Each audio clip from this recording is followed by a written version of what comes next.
Blog Talk Radio.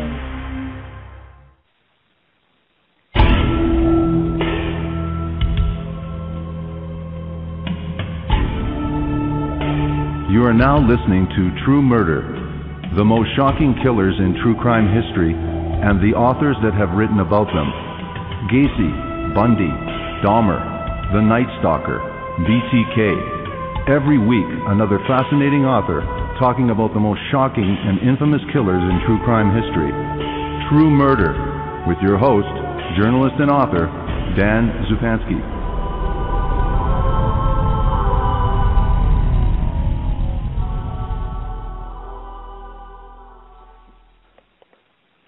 Good evening. This is your host, Dan Zupansky, for the program True Murder, the most shocking killers in true crime history, and the authors that have written about them.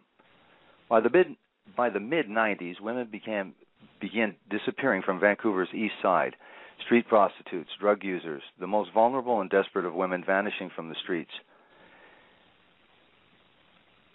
Not until the year 2000, the police began closing in on Robert Willie Picton, who soon would pique the world's interest as one of the most prolific, shocking, and bizarre serial killers of all time.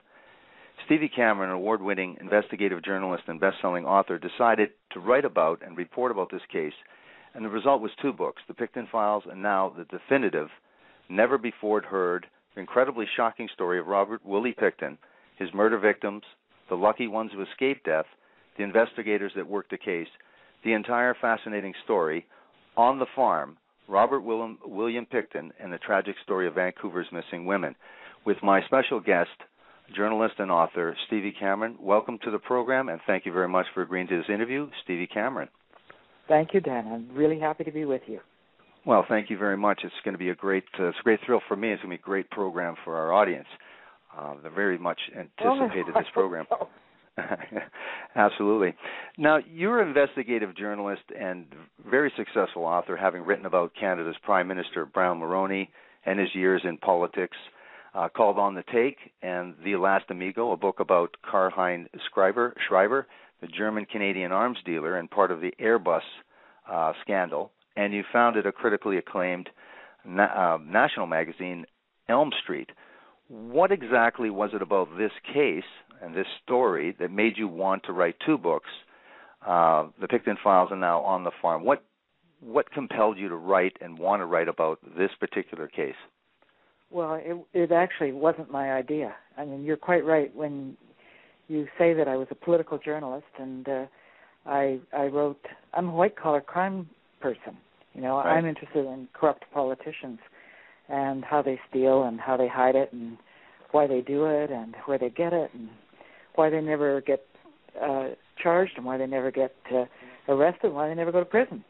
Right. So I'd done a lot of those. I'd done 5 books like that, and then all of a sudden my agent called me and said, how would you like to write a book on the Picton case?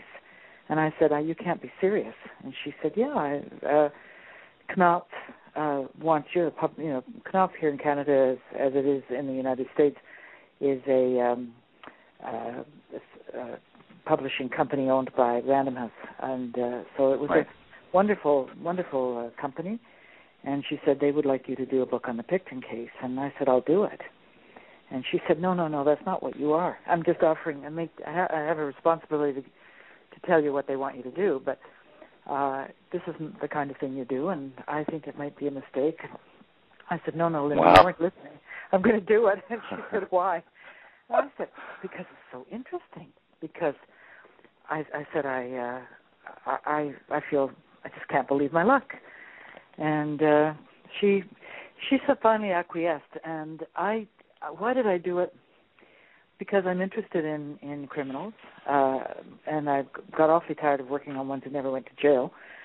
I also lived in Vancouver for many years, and I'm a graduate of the University of British Columbia in Vancouver, so right. I know the city well. There are a lot of family there. And another reason is that many years ago in my church in Toronto, I was involved in starting a program to help the homeless in our church, and we ran a shelter there and fed them and found clothes for them and so on. And I ran that shelter for 17 years. and I'm now on a couple of boards that help destitute people, and one board that sends food to 250 agencies in the city. So I have a long history of experience with homelessness, addiction, and the issues around that. So when I knew that the victims were prostitutes, I knew they were destitute, I knew they lived in terrible places in the downtown east side in Vancouver, and in fact I'd commissioned a story on the missing women of Vancouver for my magazine Elm Street. And so, to me it was a perfect fit.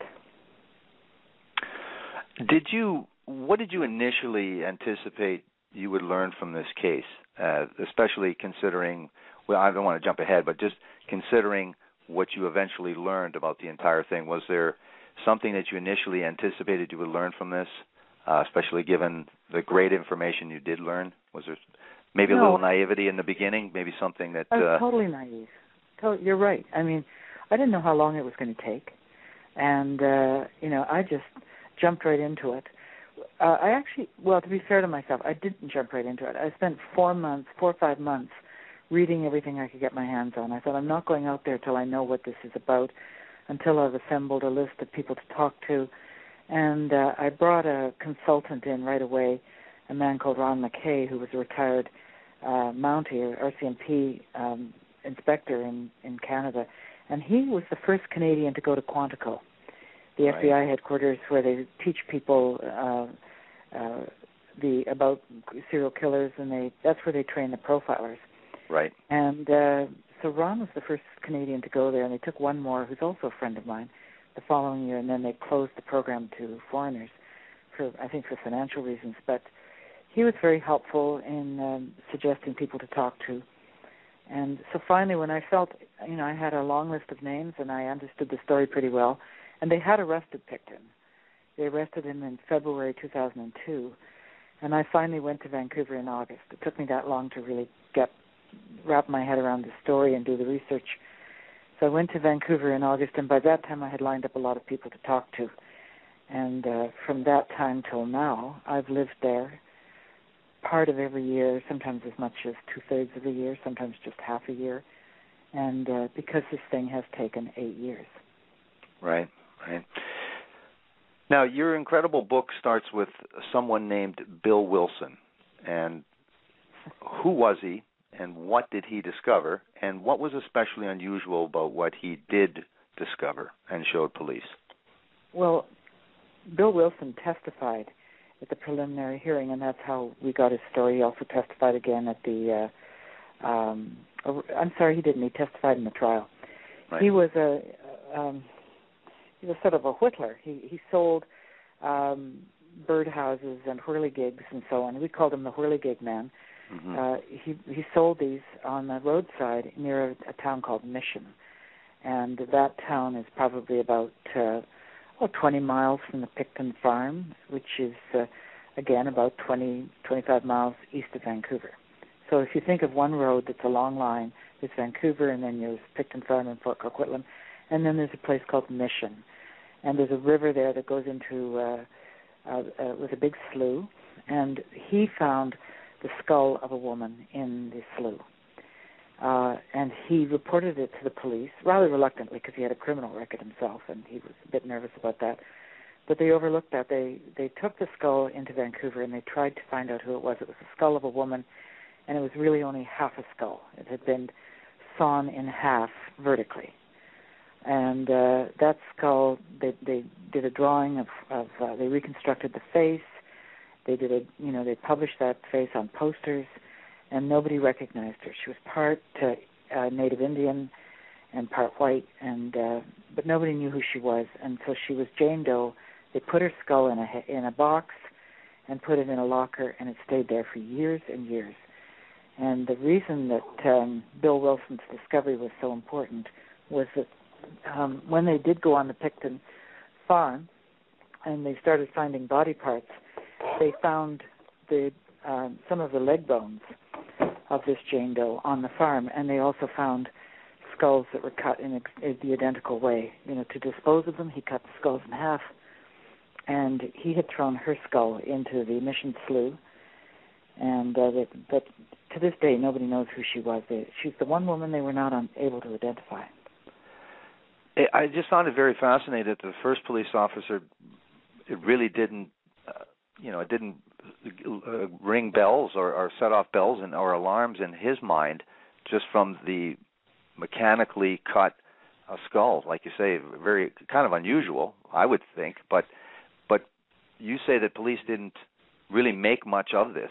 They didn't think. Well, they didn't knew really that think it was a homicide, and Sure. It's interesting. There were two people who worked on Jane Doe's skull back in 1995 when they found it.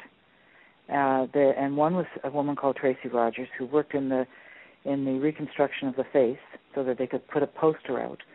And she was a forensic anthropologist, very good, who was working quite often with the RCMP, the Mounties in British Columbia. And the other person was an RCMP officer called Tim Slay.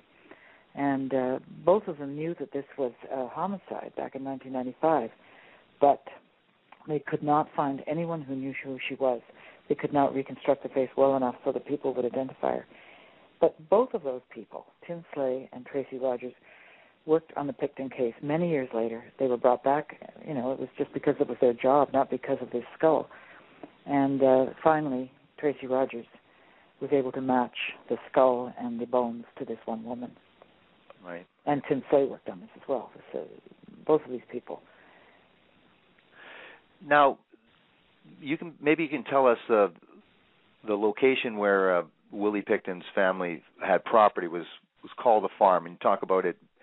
Technically, I guess you could call it a farm, but maybe you can tell us what the state of this was, because it wasn't so much a farm, you say, and who owned the property originally, and what business was conducted there, and who resided there. Okay, the Pictons were an old family in this small town called Port Coquitlam, which is, as I said, about 25 miles east of Vancouver, and it's a working class community, which had a lot of farms and fishing and so on. It's on the Fraser River, near the mouth of the Fraser as it enters the Pacific Ocean in Vancouver. And this family were always hardworking, quite poor, and they had their first farm was right on the top of a hill, right beside an insane asylum, a place where the criminally insane were kept. And some of these people worked on the Picton farm.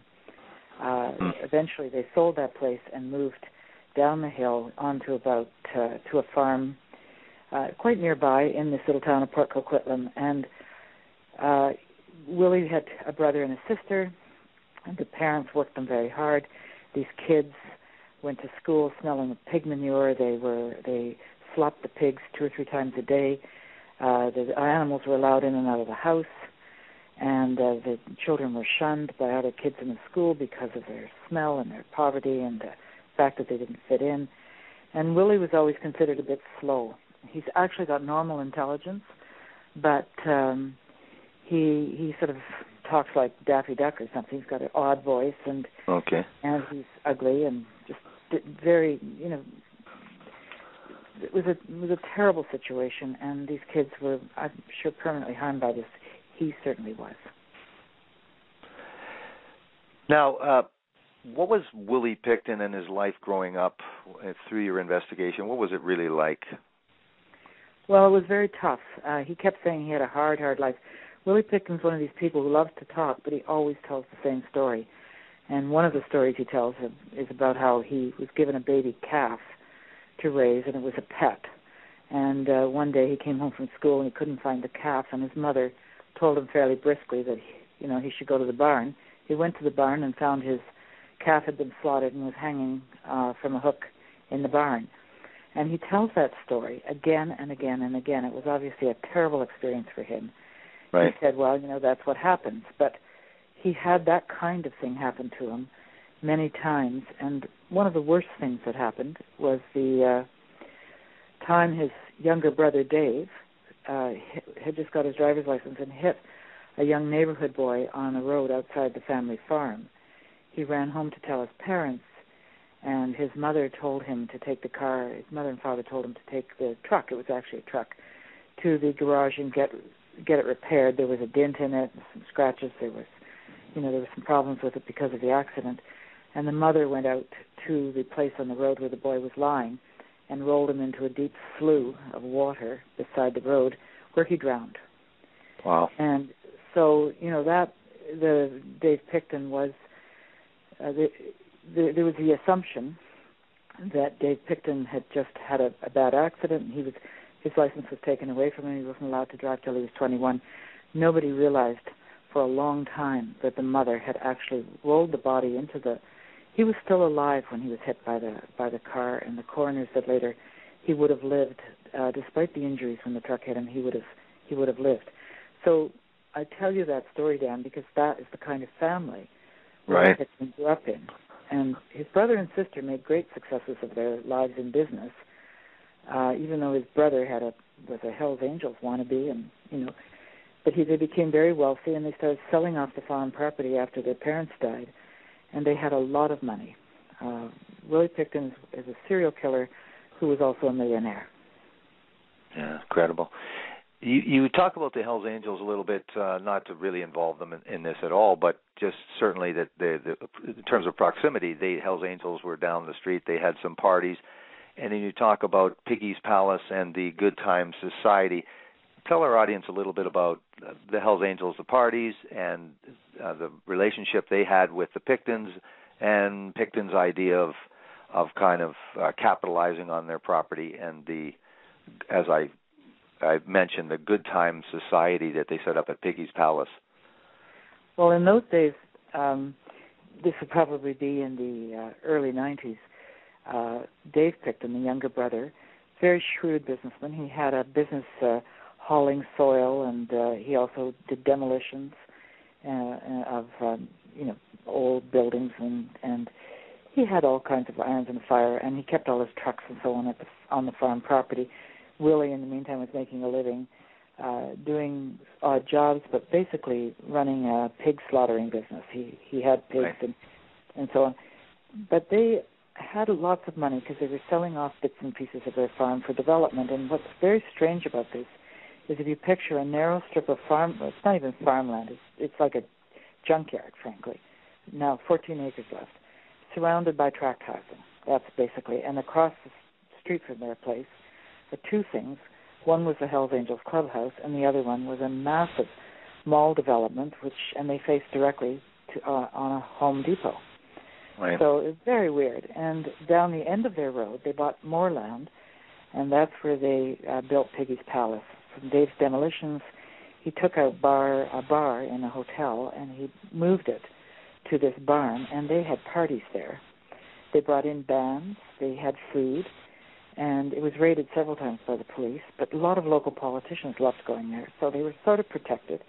Willie loved going there, and they made a lot of money, but it was basically a place where the Hells Angels like to hang out. And so Dave was, as far as I know, he's not a patch member of the Hells Angels, but he's certainly a Hells Angel hang-around, or, I don't know quite what level he's reached. But right. The Hells Angels clubhouse was directly across the street from the Picton's home, his farmhouse, and the remains of the farmland. So it was people would go to Piggy's Palace and dance and listen to bands, and then they'd all go back to the Hells Angels clubhouse and stay up all night and get drunk. And, it was a real scene, and the city of Port Coquitlam had a terrible time trying to close them down. Eventually they closed down Piggy's Palace, but the Hells Angels only sold their clubhouse and moved out of there after Willie Picton's arrest. It was too hot for them in that area.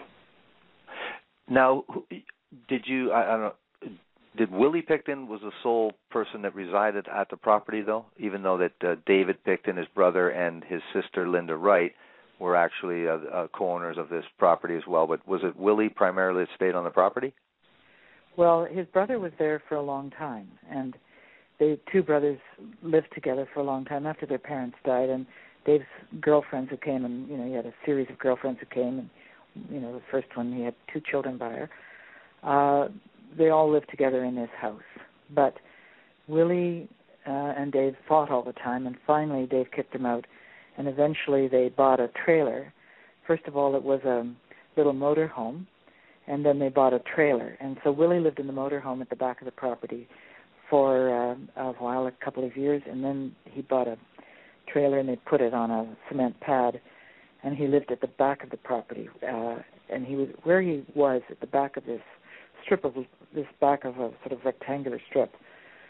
He had a garage workshop, and he still had the motorhome sitting there, and he had another sort of a barn, and he had he had a slaughterhouse for his pigs, and there was a bit of a piggery there. It was an incredible mess. All these old cars. He also traded in old cars, and he went to car auctions.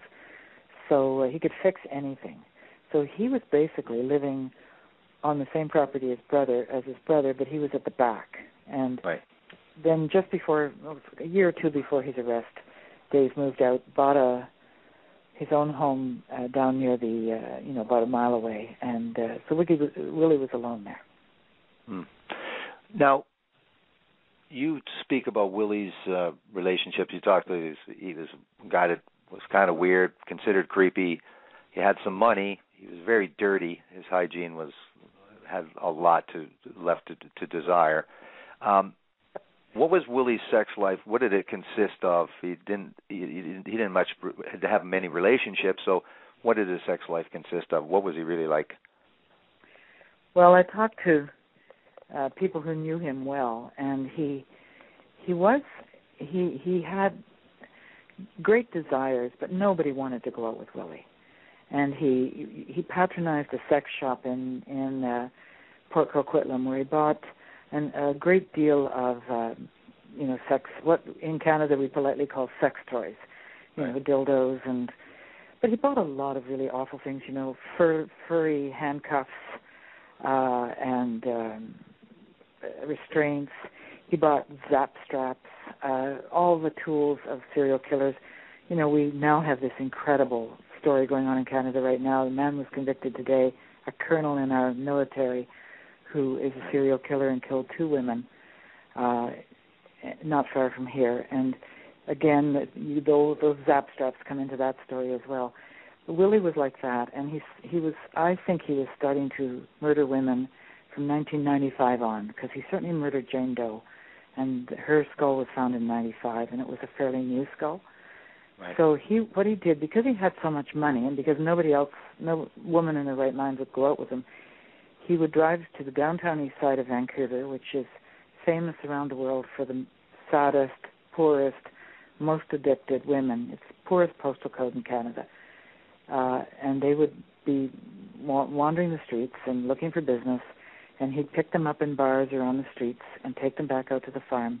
And sometimes he returned them, but he often killed them. And he would have sex with them. They went out there in the first place because he would offer them more money than any man on the street that stopped the car or walked by, and he would offer them $100 for sex, and then they would be getting $10 to $20.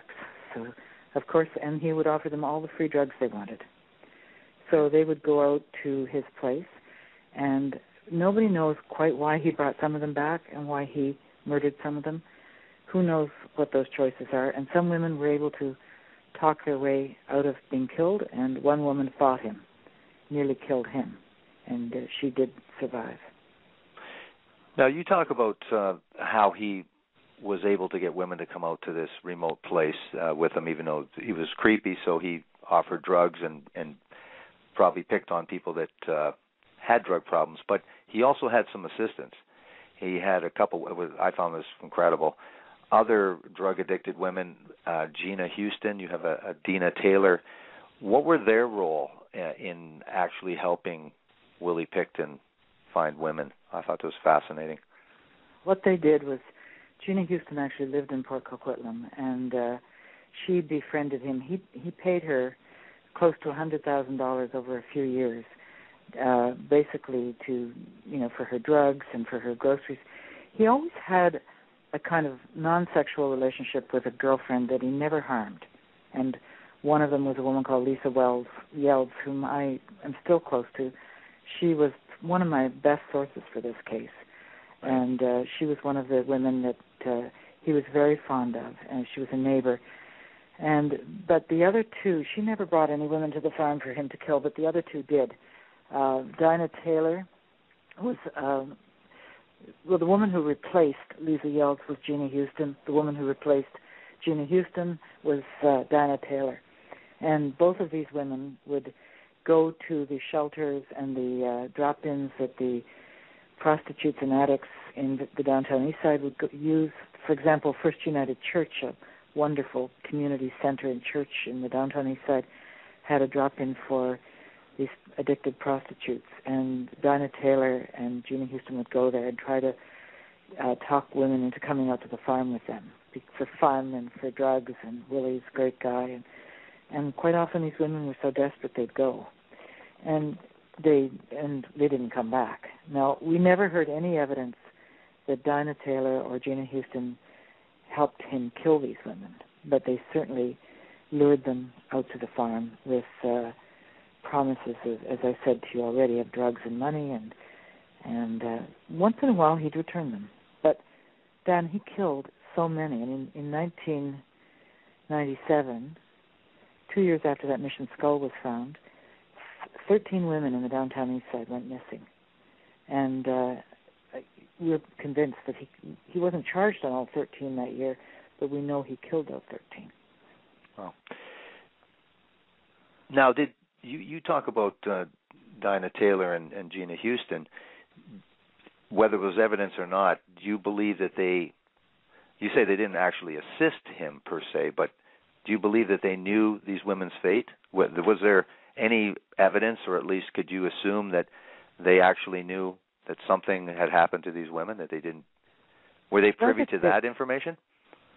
Donna Taylor did testify during the trial very briefly, and she had testified in the preliminary hearing that I attended in 2003, and she suggested that Willie had told her one of the women had died and he tried to save her, and this is all in a phone call she'd had with him. It was very unclear to me what her role was in the deaths of anybody, and nobody was ever able to prove that she had helped him kill anyone, and she was never charged. She died recently of cancer. The other woman, Donna Taylor, is a native woman who went back to her home in Ontario, near here in the province of Ontario, and she did come out. She was brought back out to court once, but not during the trial. And again, no charges were laid against either woman by the police, and they were left alone ultimately. So I don't think the police ever had enough to charge them with anything, even assisting him. Right. Now, what was the mood? Like you say, in '95, women start disappearing. At what time and through what process? You talk about Vancouver Sun articles that seem to awaken people to how bad, or people in the Vancouver area didn't realize how many women were missing, or how big or complex, or the magnitude of the problem, actually. So tell us what the mood was in the 90s, in the mid-90s, after these women went missing, and then at what point did it seem to people became aware of that maybe a serial killer was working, but certainly women were disappearing from the face of the earth, and a lot of women. So when give us that description of that time in Vancouver. Well, the problem was that in Vancouver, the police ignored these women. The Vancouver police ignored these women.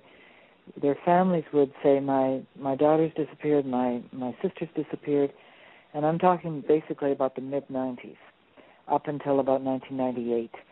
And nothing would happen. The man in charge of the missing persons department at the Vancouver police, and we're talking about a huge city, a very big, sophisticated, wealthy city, with this area of incredible poverty and addiction. But the Vancouver police seemed to have very little interest in these women. The man in charge of missing persons turned out years later to have he spent most of his time on his computer trolling for kiddie porn. He was convicted. Wow. We only had one person really in the missing persons unit. And that was this criminal police officer. They had one half-time assistant. They had one expert on serial killers, Kim Roswell, who's now teaching it in Texas. He is a brilliant profiler and with a doctorate in criminology. He's taught the FBI, the Bureau of Alcohol, Tobacco, and Firearms. He's taught Scotland Yard. He's worked with police forces all over the world on serial killers. And Vancouver police had him in their own department, and they didn't like him. Police officers tend not to like profilers. You may know that. You're the expert. Sure. You probably know that. They think that it's just all, witchcraft, and it's not real police work. But right. Kim Roswell knew that something was amiss. He knew that there must be a serial killer, and other people knew. But it wasn't really until 1997 that, when the 13 women disappeared, that really it was becoming very, very alarming. In 1998, it was when I asked a writer there to do a story for me for my magazine, which we published in 1999. And about 1999, the Vancouver Sun started a campaign, and they started doing stories. A couple of reporters there, and one in particular called Lindsay Kynes, started to really go after this story, talking to the families. Police still didn't do anything. And finally, sometime between 1999, I can't quite remember the date, and 2000, the case was turned over to the RCMP, the Mounties, which handle the provincial police force there in British Columbia, and they started doing a file review, and they put together a list. The missing women's list from Vancouver is 65 names, the official list, and the officers that did nothing about this quietly vanished. By the time I got there in 2002, these officers were not available. They disappeared. They had unlisted numbers, and the Vancouver police was in disgrace, and the RCMP had taken over the case. Now, you also talk about, you had alluded to the BSU in Quantico, the section of the FBI that does profiling, that pioneered the criminal profiling that we now know. And there was someone named Roy Hazelwood, which is, people who read true crime will recognize this name, along with the pioneers Robert K. Ressler and John Douglas. So you talked about Ray Hazelwood. When was Roy Hazelwood brought in, and again, how did the Vancouver police react to his attempt at profiling? We already know that Kim Roswell was dismissed, basically, and they didn't like him, and they didn't like him claiming that there was a serial killer, and didn't believe in his form of geographical profiling. So what did they say when a legend like Roy Hazelwood, who had worked with all kinds of major cases, and I think even the Gary Ridgway case. Tell us about the Gary Ridgway connection and Roy Hazelwood, and the reaction to what he had said and what he had told police. Well, it was really interesting. When the Royal Canadian Mounted Police took over the case and set up a task force, and they set it up with the Vancouver police. They tried to bring peace and harmony, and they brought in some of the Vancouver police officers to work with them, but it was definitely a Mountie case. And they were getting ready to interview Picton. What happened was that they were able to arrest him in February 2002. They were able to get, until then they had been unable to get a search warrant to go on the farm. He was a prime suspect, Dan, from 1999 on. He was the prime suspect. It took them till 2002 to get on his farm, to get a search warrant to get on the farm. And when they got on, because he had illegal weapons, not because they were able to get on a search warrant on missing women. They got on a search warrant for illegal guns. And when they got on the farm, they found the belongings of many of these missing women. They always knew he was the right guy, but they couldn't get on the farm. So they had very, very little time in which to get ready to interview him for, the formal interrogation. Right. And they were scrambling around trying to figure out what to do. And they decided to bring in, on the advice of one of the police officers who was a profiler, they decided to bring in Roy Hazelwood. And they the police officers who were really in charge of the case at the time had very little faith in this. But, there was, some shame in what had happened to Kim Rosmo when he'd been dismissed from the Vancouver police, and they thought they'd give it a try. So they brought Roy Hazelwood up, but they'd chosen a young star in the RCMP to interrogate Picton. They called it the interview. And he had no interest in dealing with a profiler. He said, they have nothing of value to teach me. He felt he was so trained in questioning suspects. Right. And he was part of the, I'm forgetting the word now for it, but polygraph unit. Okay. So he administered polygraph lie detector tests. So he was a trained interviewer, and he wasn't interested in having Roy Hazelwood, but there was a Mountie there on the team, a woman who called Dana Lilies, who really, really pushed for him to come, because obviously to someone like Dana Lilies, this man was, just the leader in the field. So Roy Hazelwood came up. They basically did not use him, and they sent him home.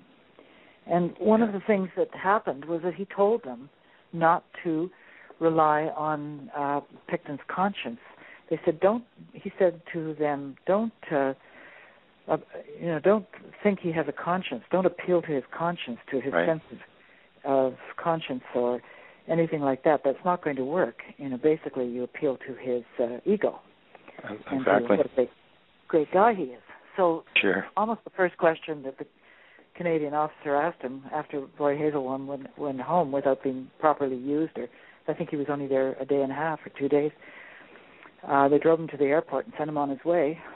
I remember the police officer saying to Picton in the interrogation, because we watched it, we watched the videos of it. Sure. He said, Willie, think of your mother up in heaven. Do the right thing for your, and Willie Picton just looked at him as if he'd crawled out from under a rock. Like, who is this guy? Hazelwood's advice was absolutely right on the money. Yeah, it's amazing. So they don't take his input, and so then there's a lawsuit as well, which I thought was interesting. That Kim Rosmo, there was quite a bit of embarrassment for the police force because he had already launched a lawsuit for his dismissal or his treatment by the police. So that didn't help the look or the reputation of the Vancouver Police Department in all this at all. Now, who is Scott Chubb? And we talked about how the police got onto Picton's property through illegal weapons charges, and that's how they had him arrested. But who is Scott Chubb? What did he initially say to police, and why? And what did he eventually tell police? Scott Chubb's a very important person in this story. Tell us about Scott Chubb, please. Well, Scott Chubb is a real character, and I went to interview him. I found him in a small town in the interior of British Columbia, and had a long talk with him. Scott Chubb was one of Dave Picton's truck drivers, and worked in the demolition business with him, and helped to build the Piggy's Palace, the place that they all partied in down the road from the farm. So, and he was quite a character. He had a criminal record, and he got into this case because he was broke. He needed money, and he had a small family, a baby and a wife, and he went to the police as a tipster on drugs. And they said they weren't interested in his drug information because they already knew all about the people, with marijuana grow-ups and so on. So he said, well, he was desperate for money, and he said, well, what's it worth to you if I tell you about some illegal weapons? So they said, well, that's interesting. So when they found out it was the Picton farm, and they'd been waiting for months to have an excuse to get on that farm, they worked very closely with Scott Chubb, and he said there were these guns on the farm. He told them where they were, and they said they would pay him some money if his tip proved to be true. But basically, they were after Picton for the women, and so it did give them a chance to get a search warrant. They got a search warrant. They went on the farm one night, and it was all carefully planned. There was half an hour left in the search warrant by the time they were able to get on the property, and they did find the guns. Scott Chubb had told the truth about the guns, and several of the women that Picton killed were shot in the back of the head before they were dismembered. So those guns were very important. And then they took over the farm because they found the identification and belongings, lots of belongings, and ID cards and, all sorts of identification of these women on the property. So Scott Chubb became a very important witness for them. And he told them that Willie Picton had told him that he was killing women, and he told the police how Willie Picton killed the women, that Willie Picton had told him how he killed the women. So all of this was made Scott Chubb an absolutely key witness, and he remained a key witness over the next few years as this process dragged on. Now, you talked about that he told Scott how he did kill the women, and I'll get you to tell us how he did that, if you could. Well, Scott Chubb said that one day that he and Willie were pulling nails out of boards. Willie was the brothers were involved in Dave's business of tearing down properties and selling whatever was useful. He was in demolition, and he would go and demolish buildings and so on.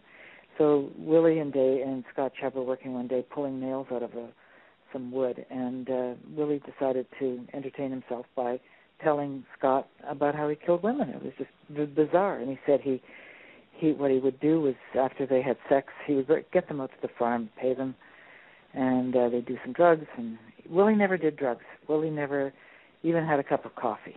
He never smoked a cigarette. He had no use for drugs, but he always had drugs to give other people. And so he told Scott Chubb that once the woman they'd had sex and he'd been able to get her out with the drugs, he would then handcuff her behind her back, put her hands behind her back, and usually she was so high by that time she couldn't resist, and then he would strangle her and take her out to his slaughterhouse behind his trailer, hang her up on a hook, winch her up, and dismember her. And we heard testimony and evidence from the various witnesses in the trial that the bodies were dismembered with a sawzall, and it was cut down through he would cut down through the middle of the skull, down the front of the face and down the back of the head, and then snap the skull in half, which was identical to the way that Jane Doe, the skull that had been found in the Mission Slough in 1995, that was exactly how that skull had been taken apart, and that's why he was charged with Jane Doe's murder eventually, especially after her feet and ankle bones were found on the farm. So he told Scott Chubb all about this, and Scott Chubb eventually told the police. But initially, as far as we know, Scott Chubb contacted the police to try to give them information about some drug dealers. They said they weren't interested in the drug dealers. They knew about them. That's when he went and talked to them about Willie and the guns.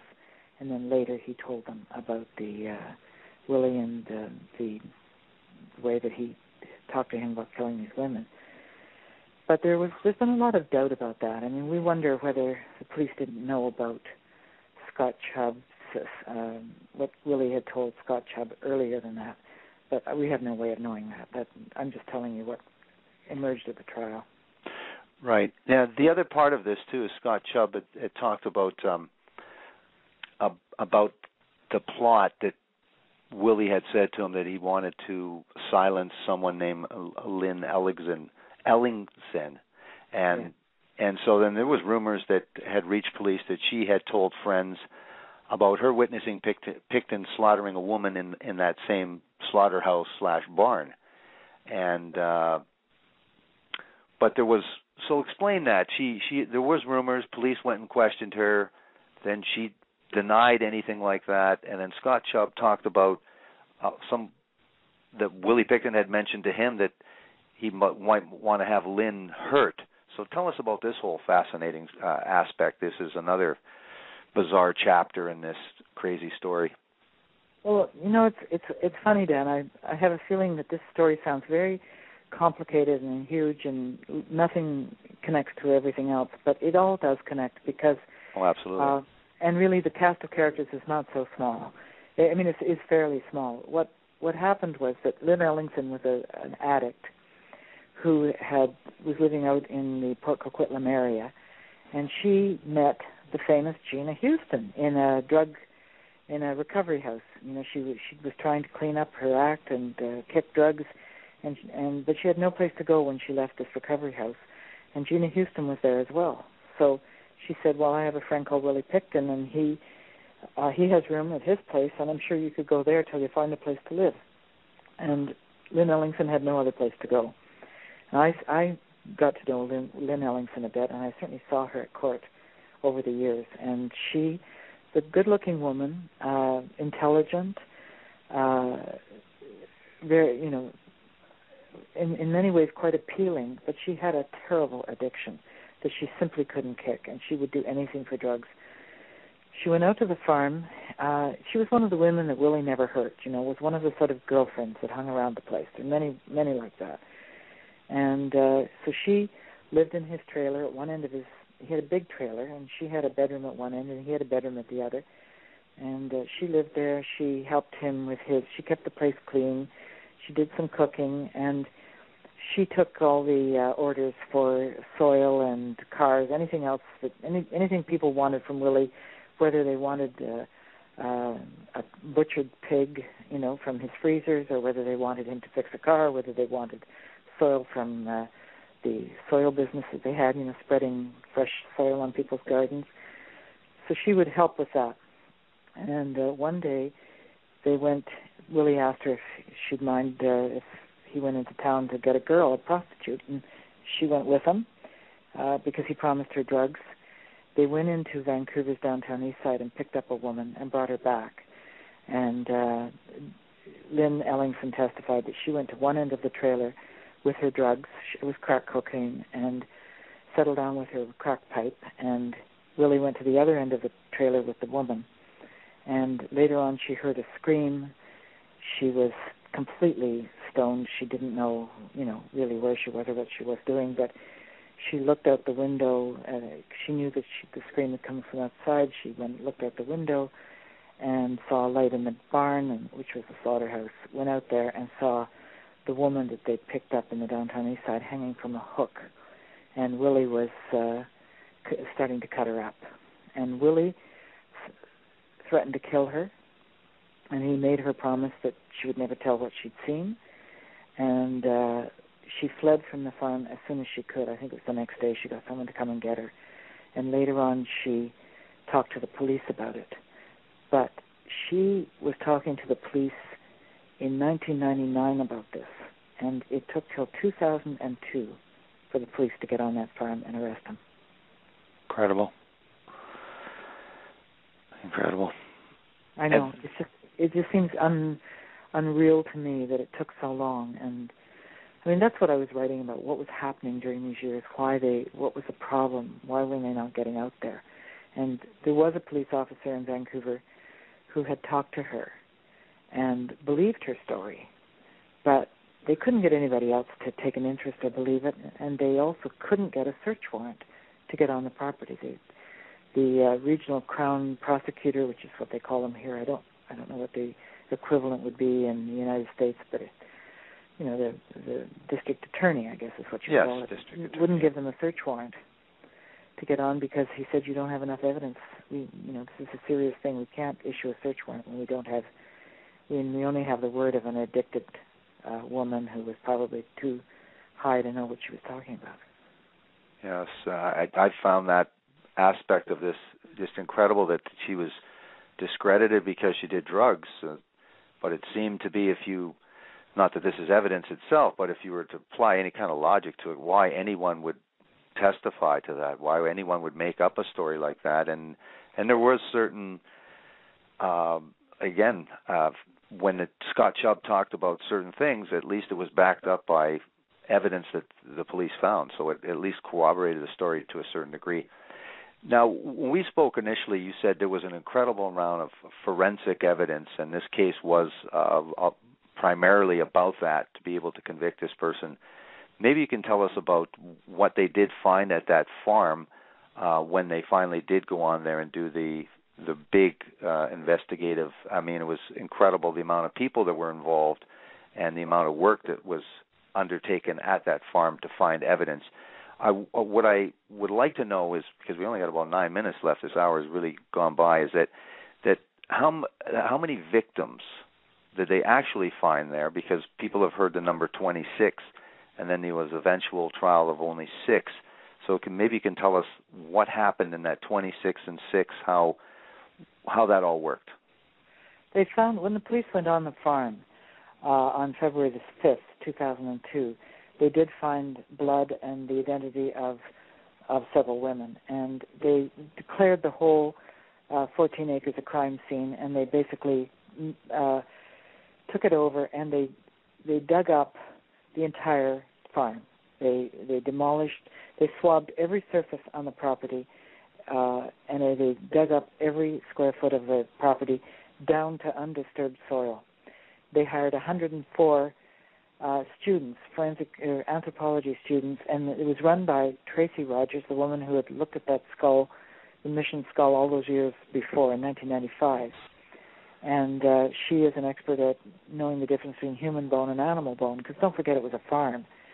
Sure. They found, aside from the freezer bags of human flesh, ground human flesh that he kept in his freezer, aside from skulls and feet and hands that he kept in buckets in his freezer and just sitting around in his in his garage. They found, after that, they found blood and enough DNA to identify, I think the number was about 27 women initially, and then I think they found the DNA of about another 6 women. But when it came to prosecuting him on these cases, the Crown attorneys decided that actually, Dan, it was the judge. The Crown wanted to prosecute him. What you'd call the district attorney wanted to prosecute him on all these cases. They didn't care how many it was, and the preliminary hearing heard evidence on 27 cases. But the trial judge said this was too much for any jury, and he decided to cut the counts down to 6. So he said there would be another trial on the 20. Now, why wasn't it 27? Well, because he decided to dismiss the count, to quash the count on Jane Doe, the one whose head was found in the Mission Slough and whose feet and shin bones were found on the farm. He said, we don't know who she is, and I don't know why he quashed the count. He quashed that count. So we're down to 26. Then he said, we'll do the other 20 counts in another trial. A jury can only take 6. And there was an uproar over that. But he was the boss, and that's what happened. They tried on 6. Picton, when he was interrogated by the police, he finally admitted to killing 49 women. He said he killed 49. Well, and that was to an undercover cop in his cell. And what was his demeanor at that time when he said the 49? Was he bragging? Very pleased with himself. He was bragging because he didn't know the cop in his cell he didn't know the man in his cell was an undercover cop. Right. He was just talking. Knew he was a killer. He was in for, he was going to be shipped back to Eastern Canada to stand trial on murders, and so the undercover cop told him how many people he'd killed, and Willie said, that's nothing, I've killed 49. And he knew that the Green River killer, Gary Leon Ridgway, had killed 48. He was quite aware he was one over, that he had done one more than Gary Leon Ridgway. But they were only ever able to find the DNA of about, 33 women, but they couldn't, even though they found the DNA of some of these women, they didn't have enough evidence to charge him with their murders. But they felt they had enough evidence to charge him on 27 counts. Ultimately, he only stood trial on 6 because the judge thought the jury couldn't take a trial that would have to hear evidence on 27. And most people, the appeal court of British Columbia that heard this case later, said that the trial judge had made a mistake when he did that. They said he should have been tried on all of the counts. Right. He should not have. The appeal court said the trial judge should not have thrown out Jane Doe and should not have cut the numbers down to 6, because you certainly had a lot of families who will never get over the fact that he did not go on trial for the murder of their daughter or their wife or their sister. What I thought was very interesting, and I see the same phenomena with you spoke of the Colonel Russell Williams case as well, and we see, unlike America, where this audience primarily we're playing this program to, is that the Canadians do not want to know the truth, whether it's about the legal system or it's about vulnerable people being murdered. They are reviled by the details and protest vehemently that they don't want to hear any more details, where in America is a completely different animal, where there is a lot of people that crave every single graphic detail, not so much out of any morbid curiosity, but just to understand some of these cases. There's a real fascination.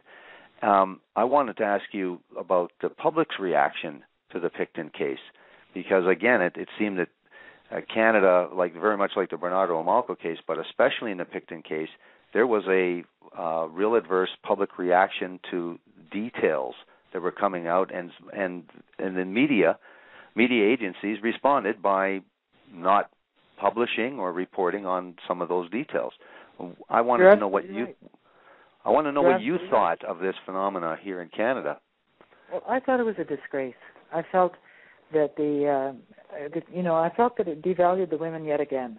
Right. They weren't investigated because their disappearances were not investigated because they were addicted prostitutes from the downtown east side, and because they had terrible tragedies in their lives, and they didn't have any power or any clout, but they did have people who loved them, many people who loved them, and so when the details started to emerge on this case after Mr. Picton, we used to have to call him Mr. Picton, after Willie Picton went on trial, people would complain to the newspapers and to the broadcasters, and so they cut back. They buried the story in the back of the paper. They told their reporters not to report much detail, just keep it simple. We don't want to gross out our readers. This was all body parts. This was bags and freezers. I'm sort of laughing. Jane Rule has said she won't write about anything that has to do with freezers. Right. So I think even in America, Jane Rule won't write about body parts and freezers. But it was, yes, the trial was underplayed, and all the details were underplayed, and I thought it devalued them one more time because their stories were not being told. And so my decision when I wrote my book was I was going to write about every single one of the women on the official list. I was going to say who she was, what happened, how she grew up, how she got into this life of prostitution and addiction. And I talked to many of the families, as many as I could reach. And I met many of them at the trial. I met many. I traveled across the country, talked to them, got to know them over the years. And they told me the stories of these women. And I decided that there would be one place where their stories would be told, and where we wouldn't turn away but from what happened to them. And so that's one of the goals I had in writing this book. But you're quite right. Now the Williams story is different in a way. All the details have been broadcast in endless, loops on television and in the papers and so on over the last 4 or 5 days. But this has been condensed into 4 or 5 days. He pled guilty immediately.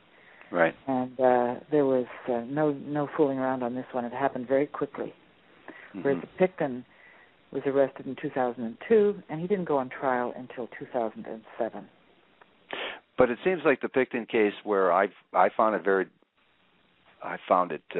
disturbing and surprising that it wasn't really well attended, the trial, apparently, considering. And then with the Williams case, it seems like, again, if the criminal's high profile and the victims are high profile, then we can get some reporting on it. But if it's prostitutes or gay alcoholics or people of lesser stature, it seems it seems bizarre to me that there's this much attention for this and all these details, where, again, the Picton case being ignored because there's not much analysis from what we're going to learn from the Picton case, and I wanted to ask you too what you thought about the inquiry. Now we're going to have a probably long and drawn out and expensive inquiry, and what can they possibly learn that isn't well illustrated in your book?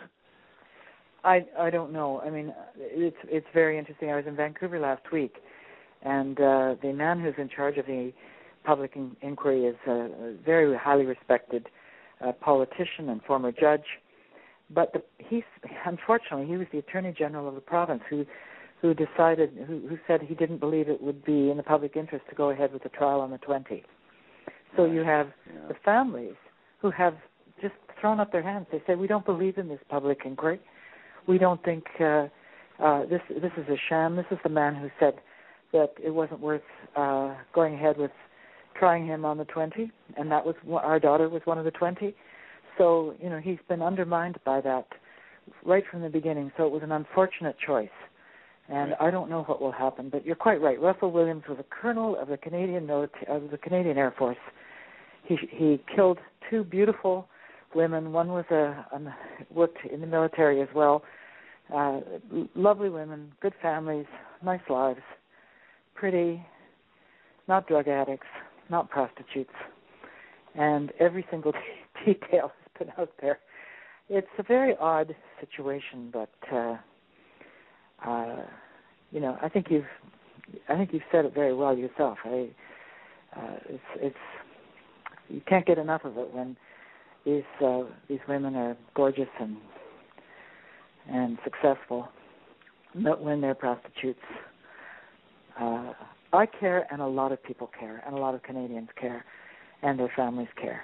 But we certainly had a big problem with the police, and we had a big problem with broadcasters and publishers who said the public doesn't want to hear this. Yeah, I think the media is wagging the dog, and I think they're in a completely wrong direction. I think that they do not side enough with the prosecution, especially in clear-cut cases like this, and also involve the public, which the public has. A lot of the public has a sympathy for the victims. I think the media is misguided or misinformed or misplaced loyalties to I'm not sure who, but I think that you've done a great service by providing all of the information. It's very, very comprehensive. It's a great, great read. It's it's the complete, definitive story about this and every aspect of this completely fascinating story. And it is a tribute to the victims because you do find out who these people are. You do find out about the families and the incredible people that were brave enough to come forward despite we know about the system. It's a thankless job to come and be a witness at a trial and endure cross-examination, but you've captured every single exciting and fascinating moment of this case, and it's great to have you on the program talking about this incredible book. So I want to thank you very much, Stevie, for coming on the program and sharing your incredible book On the Farm with our audience and myself. I want to thank you very much. Dan, it's been a great pleasure for me, and I very much appreciate your interest in it. Well, thank you very much, and you have a good evening, Stevie. You too. Thank you very much. Okay, bye-bye. Bye-bye. You've been listening to the program True Murder, the most shocking killers in true crime history, and the authors that have written about them, with your host, Dan Zupansky. Have yourselves a good evening. Good night.